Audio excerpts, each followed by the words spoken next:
सर्वांना नमस्कार. इश्कवाला लव या स्टोरीचे 48 एपिसोड यापूर्वीच अपलोड केलेले आहेत. कृपया ते सगळे एपिसोड ऐकण्यासाठी आपल्या चॅनलला भेट द्यावी. स्वीटीचा बर्थडे होता आणि तिनं ठरवलं होतं की आज आर्यनला तिच्या मनात काय आहे ते सांगायचं. ती खूप प्रयत्न करत होती आर्यनला तिच्या फिलिंग सांगण्याचा, पण प्रत्येक वेळी ती अयशस्वी ठरत होती. आर्यन आणि स्वीटीचं मॅचिंग झालेला ड्रेस पाहून परीला राग आला आणि तिने आर्यनच्या अंगावर मुद्दाम ज्यूस सांडला आणि म्हणाली, आर्यन बेबी तू कपडे चेंज कर. आर्यन म्हणाला, नको मी वॉश घेऊन येतो, आणि तो वॉशरूमकडे गेला. इतक्यात त्याला तिथेच एका कोपऱ्यात आरव दिसला आणि त्याच्यासोबत लव्हेंडर कलरचा ड्रेस घातलेली एक मुलगी दिसली. आता हे ड्रेस आर्या, पिहू आणि स्वीटीने एक साथ घातले होते, तेही सेम टू सेम. आणि त्या मुलीची पाठ आर्यनकडे होती. आर्यनला थोडीशी शंका आली आणि त्यानं पुन्हा परत येऊन बाहेर पाहिलं तर स्वीटी तिच्या जागेवर नव्हती आणि आर्या तर तन्वीसोबत होती. म्हणजे नक्कीच ही मिस सुभेदार आहे असं त्याला वाटलं आणि तो आरवकडे खूप रागात बघत होता आणि त्याच्याकडे पाठ करून असलेल्या पिहूकडे खूप रागात बघत होता. आरव तिचे केस एका हातानं सावरत होता, कधी तिच्या इयरिंगशी चाळे करत होता. तिचा एक हात त्याच्या हातात होता आणि तिच्या केसांच्या बडशी आरव गोल गोल बोटाने फिरवून चाळे करत होता आणि ती हसत होती, लाजत होती. आणि हे सगळं बघून आरवच्या तळपायाची आग मस्तकात गेली आणि तो तिथून रागातच निघून गेला. आता त्याने त्याचा शर्ट स्वच्छ केला, पण तो अजिबात स्वच्छ झाला नाही. रागात स्वच्छ करण्याच्या नादात उलट तो जास्त खराब झाला आणि आर्यन चिडूनच बाहेर आला आणि त्याचा शर्ट पाहून परी मुद्दाम नाटकी सुरात म्हणाली, आर्यन बेबी सॉरी, तुझा शर्ट माझ्यामुळे खराब झाला. आणि आर्यन खूप वेदनेनं आणि रागात म्हणाला, इट्स ओके परी, बरं झालं ड्रेस खराब झाला, निदान तिच्याशी मॅच नाही झाला. आणि हे ऐकून परी खुश झाली आणि तिथं आर्या आली आणि म्हणाली, आर्यन ब्रो कशी दिसते मी? तुझं तर माझ्याकडे लक्षच नाही. तुला माहीत आहे का, स्वीटी दीचा बॉयफ्रेंड तो सुद्धा मी छान दिसते असं म्हणाला, पण तू माझा भाऊ असून मला बघितलं सुद्धा नाही. आणि आरवचं नाव ऐकलं आणि आर्यन पुन्हा चिडला, पण बोलला मात्र काहीच नाही, नाहीतर आर्याचा मूड गेला असता. आणि आता परी आर्याला बघून म्हणाली, हे हाय आर्या, हाऊ आर यू? आणि आर्या थोडंसं हसून म्हणाली, या आय एम ओके. आणि तू केव्हा आलीस परी? आणि परी म्हणाली, मी कालच आले. आणि आर्या तोंड वाकडं करून म्हणाली, आणि आल्या लगेच आलीस का दादाकडे? आता परीला काय बोलावं समजेना. मग आर्या म्हणाली, सांग ना दादा, मी कशी दिसते? आणि आर्यन बोलायचं म्हणून म्हणाला, छान दिसतेस. आणि त्याचा शर्ट पाहून आर्या ओरडली आणि म्हणाली, दादा हे काय, तुझा शर्ट तो कसा खराब झाला? आर्यन म्हणाला, ते परीकडून थोडं ज्यूस सांडलं. आणि आता आर्याला परीचा फार राग आला, पण ती काहीच नाही बोलली, कारण तिला बोललं तर आर्यनला चालणार नव्हतं. मग आर्या म्हणाली, दादा तू स्वीटी तिला कुठं पाहिलं का रे? किती वेळ झाला ती कुठं दिसली नाही, कुठं गेली काय माहीत?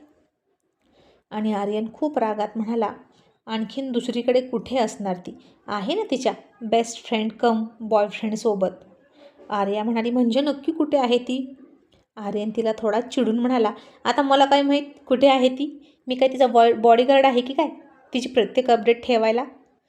तशी परी त्याला हळूच म्हणाली, Aryan baby don't angry. Arya आता स्वीटी कुठे आहे हे त्याला कसं माहीत असेल? तू जाऊन शोध ना, असं ती आर्याला म्हणाली इथून कटवण्यासाठी. आणि आर्या थोडी वैतागून तिला म्हणाली, परी तू स्वीटी दिला स्वीटी का म्हणतेस गं? ती तुझ्यापेक्षा खूप मोठी आहे ना, आणि आपल्या सगळ्या फॅमिली इतक्या क्लोज आहेत की मला वाटतं तू तिला दी म्हणावंस. आणि परी तोंड वाकडं करत म्हणाली, मी नाही म्हणणार तिला दी अँड ऑल.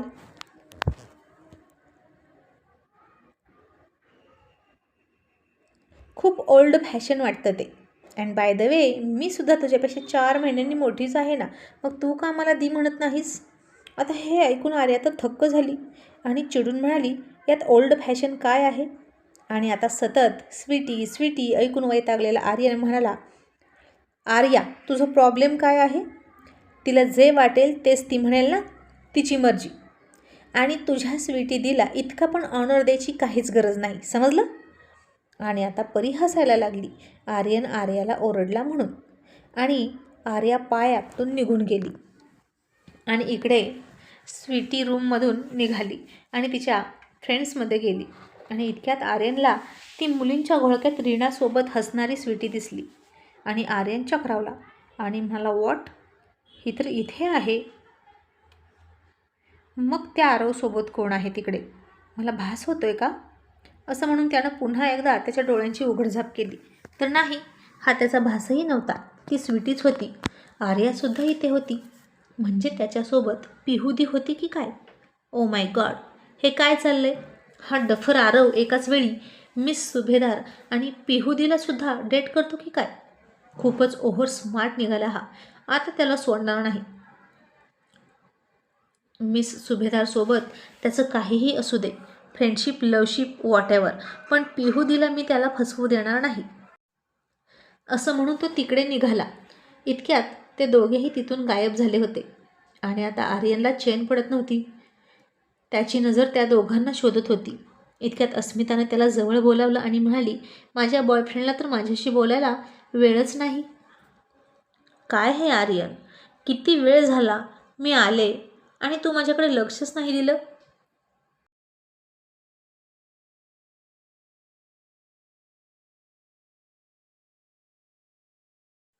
आर्यन आता थोडा हसला आणि तिच्या गळ्यात पडला आणि म्हणाला, माय ब्युटिफुल डॉल,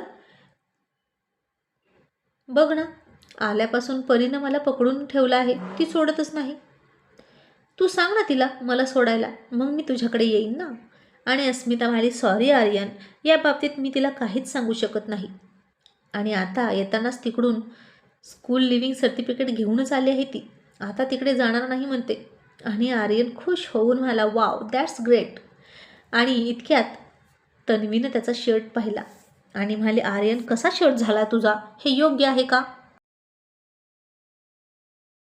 आर्यन म्हणाला, अगं परीकडून ज्यूस पडला. अस्मिता म्हणाली, परी बेटा, लक्ष कुठं असतं तुझं? आणि परी त्याच्या हातात हात घालून म्हणाली, मग चल ना चिकू, आपण तुझ्यासाठी छान शॉपिंग करू.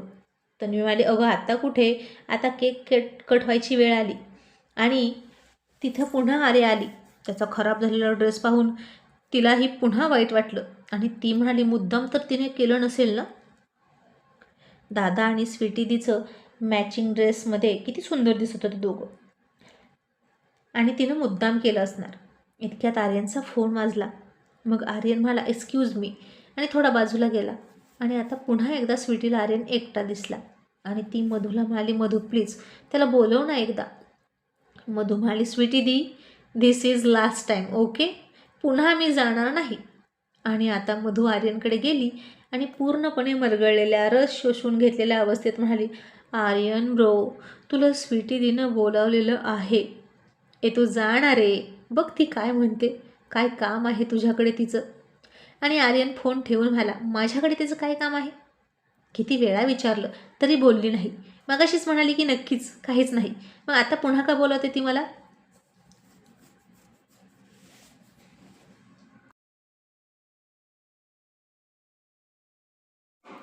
पण आता मघाशी तिच्यावर चिडलेला आर्यन थोडा नॉर्मलही झाला होता. कारण आरवसोबत ती नव्हती, पण पिहू त्याच्यासोबत होती याचं त्याला कोडं पडलं होतं. कारण हा तर मिस सुभेदारचा बेस्ट फ्रेंड आहे. मग पिहूदीसोबत काय करतोय? मग आर्यन निघाला. तशी परी म्हणाली, चिकू मी पण येते, थांब ना. आता आर्यन तिला थांबवू शकला नाही. आणि ती जशी आर्यनसोबत येताना दिसली तसं स्वीटीने तोंड वाकडं केलं आणि पाठ फिरवून तिथून निघून गेली रागातच. आणि तिचं वागणं बघून आर्यन पुन्हा शॉक झाला आणि म्हणाला, वेडपट आहे काही, स्वतःच बोलवते आणि स्वतःच पाठ फिरवून निघून जाते. आज बड्डे आहे म्हणून हिचं डोकं फिरलं की ही नखरे करते काय माहीत.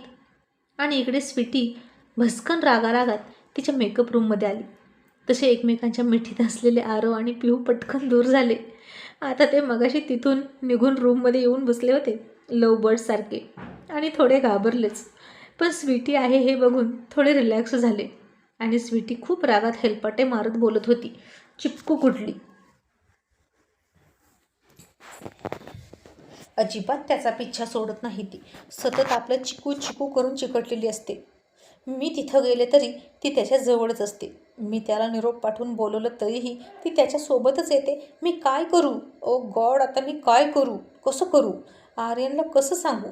माझे पेशन्स आता संपत चाललेले आहेत असं म्हणून ती रडकुंडीला आली. इतक्यात कोपऱ्यात असलेला आरव तिच्याजवळ आला. त्या दोघांना पाहून ती शॉक झाली आणि म्हणाली, तुमचं काय चाललंय? पिहू म्हणाली, ते सोडून दे तू. आम्ही असंच गप्पा मारत होतो. पण स्वीटी, तू अजूनही बोलली नाहीस का आर्यनशी? स्वीटी रागारागात म्हणाली, कशी बोलू? तो एकटा भेटतच नाही मला. आणि जेव्हा एकटा असेल तेव्हा ती छिपकली असते त्याच्यासोबत. खरंच आर्या तिला अशी म्हणते ना, ते बरोबर आहे. एक नंबरची छिपकली आहे ती. चिपकू कुठली.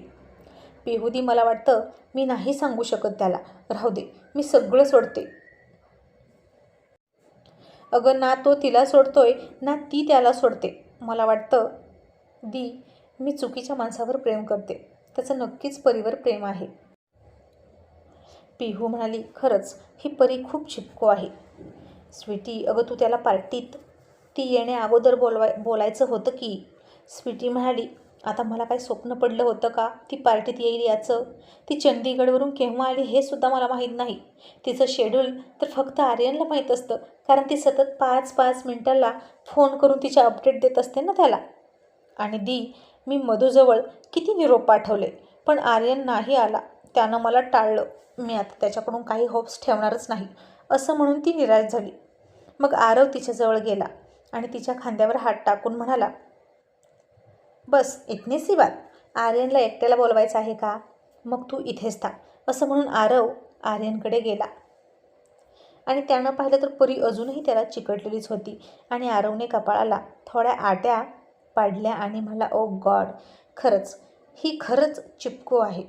मग तो तिथे गेला आणि परीला म्हणाला, हे हाय परी. तशी परी म्हणाली, एक्सक्यूज मी, मी तुला ओळखते का? आरव म्हणाला, नो नो, पण मला आवडेल तुझ्याशी ओळख करून घ्यायला. तसा आर्यन त्याला बघून कपाळावर आठ्या पाडत म्हणाला, परी, चल इथून. अशा अनवॉन्टेड लोकांशी ओळख करून घ्यायची गरज नाही. आरव म्हणाला, आर्यन, तू समजतो इतका वाईट नाही मी. तू माझा तिरस्कार का करतोस? आर्यन म्हणाला, मला माहीत नाही. आणि आता तिथे आली मधू आणि म्हणाली, आर्यन ब्रो. तिचा आता पूर्ण अवसान निघून गेलेलं होतं आणि ती चेहरा लटकून म्हणाली, आर्यन ब्रो, तुला पिहुदीनं बोलवलेलं आहे. आता स्वीटीने बोलावलं असतं तर तो गेला नसता, म्हणून पिहूचं नाव सांगितलं.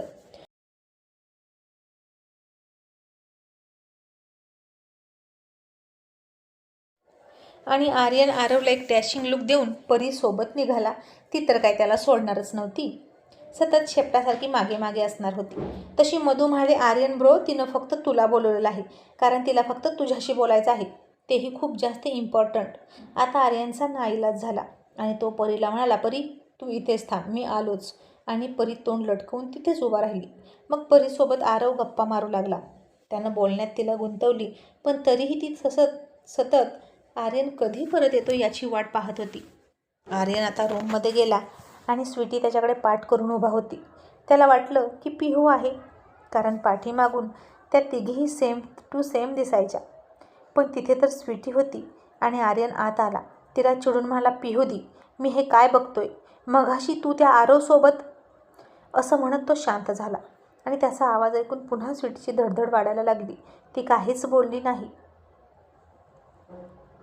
ते पाहून तो तिच्या समोर गेला आणि म्हणाला, आता तू गप्प का आहेस? आणि स्वीटीला पाहून तो चकित झाला आणि म्हणाला, तू आणि इथे?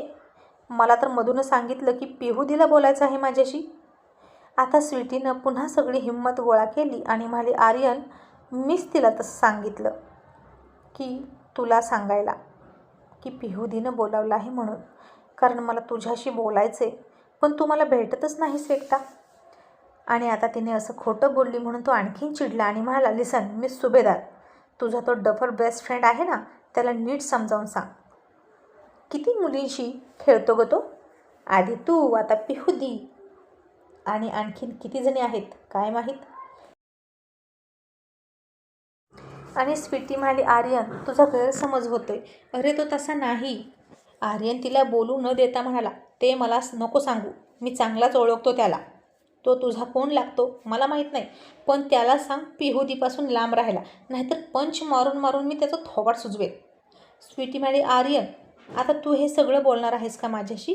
मला काय म्हणायचं आहे ते तरी ऐक. का इतका चिडचिड करतोस? आणि आर्यन म्हणाला, रिअली तुला माझी चिडचिड दिसते वाटतं. मला तर वाटलं तुला त्या डफर आरवसमोर काहीच दिसणार नाही.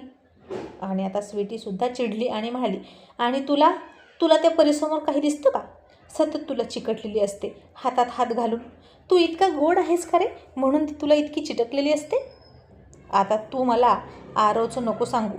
तो माझा बेस्ट फ्रेंड आहे आणि तुझ्या त्या परीपेक्षा निश्चितच लाख पटीनं चांगला आहे. आणि आर्यनने आता तिच्यासमोर दोन्ही हात एकावर एक धाडकन मारले आणि तिला हात जोडून कोपरापासून नमस्कार घालत रागात म्हणाला, ओके ओके, मग बस ना त्याला घेऊन, मला कशाला इथं बोलवलंस? ते सुद्धा खोटं बोलून. चीटर आहेस तू, एक नंबरची खोटारडी. माझं चुकलं आणि मी इथे आलो असं म्हणून तो धाडकन दरवाजा लावून निघून गेला.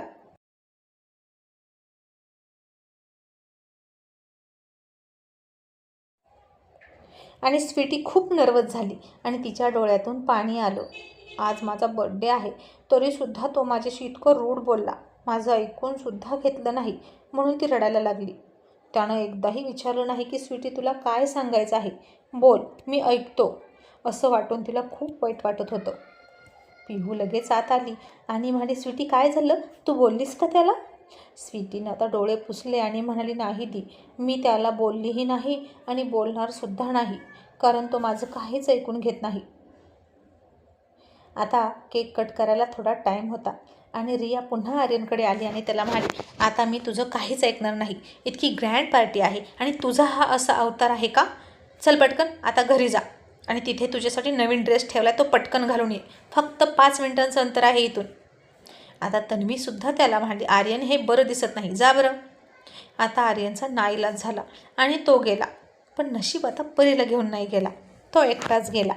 इतक्यात स्वीटीला हाक आली आणि ती मूड फ्रेश करून पण नाराज होऊनच पार्टीत आली आणि तिनं पाहिलं तर आर्यन कुठेच नव्हता. आता आर्यन रागारागातच सुभेदार मेन्शनमध्ये आला. त्यानं पुन्हा रियाला फोन केला आणि विचारलं, तू ड्रेस कुठं ठेवला आहे? रिया म्हणाली, स्वीटीच्या रूममध्ये बघ, तिच्या कपाटात असेल.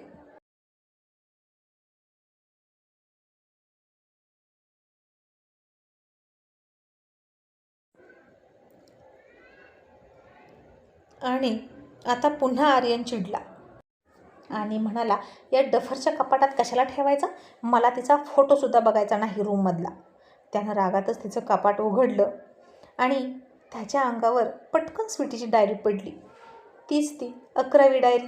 स्वीटीनं नुकतीच लिहून सकाळच्या तिच्या आणि त्याच्या बेडरूममधल्या स्वीट मेमरी लिहून जे गुलाब तिनं त्याच्या गालावर फिरवलं, तेच गुलाब हातात घेऊन ती पळत आली होती आणि तेच गुलाब त्या डायरीत ठेवलं होतं. आणि ती डायरी ओपन होऊन त्याच्यासमोर पडली आणि आर्यन ती डायरी वाचायला सुरुवात केली. आणि या वर्षीच्या 25 डिसेंबरपासून ते आजपर्यंत तिच्या बर्थडेपर्यंतची सगळी हकीकत त्यामध्ये होती. आणि सुरुवातीला लिहिलं होतं, आय लाईक आर्यन. आणि हे वाचून आर्यनला जबरदस्त शॉक बसला आणि आता तो ती डायरी वाचतच गेला. मग त्यामध्ये हॅपी ख्रिसमस आर्यन आणि टाईम टाकला होता सकाळी 6:30. नंतर हॅपी न्यू इयर आर्यन रात्रीच्या 12 वाजता, 1 जानेवारी 2025. आणि आता त्या दोघांच्या कॉलेजमधला डान्स, त्या दोघांची बाईक रेस, तिची फुटबॉल मॅच, त्यानं केलेलं कोचिंग, त्याचा आणि अर्जुनचा किचनमधला टास्क, जिममधला तिचा आणि आर्यनचा घाम पुसण्याचा टास्क, होळीमधला रंग लावण्याचा सगळा प्रसंग, सगळं तिने लिहिलं होतं. आणि आर्यननं नंतरचं पान उलटलं आणि ते वाचून मात्र त्याला आणखीन मोठा सुखद धक्का बसला. आय लव यू आर्यन असं चक्क 6 पानं भरून तिनं लिहिलं होतं. आणि हे सगळं वाचून आर्यन बेडवर खाली बसला. त्याला आता काय बोलावं ते कळेना, त्याचं डोकं काम करेना. हे सगळं काय आहे? मी स्वप्नात तर नाही ना? Miss Subhedar in my love, really? No, हे माझं स्वप्न आहे, इट्स ड्रीम असं म्हणून त्यानं स्वतःला चिमटा काढला आणि त्याला जोरात दुखलं. हे स्वप्न नव्हतं, ही हकीकत होती. आणि आता त्यानं नुकतंच सकाळी तिनं लिहिलेलं पान वाचलं आणि तेच गुलाबाचं फूल त्यानं ओळखलं.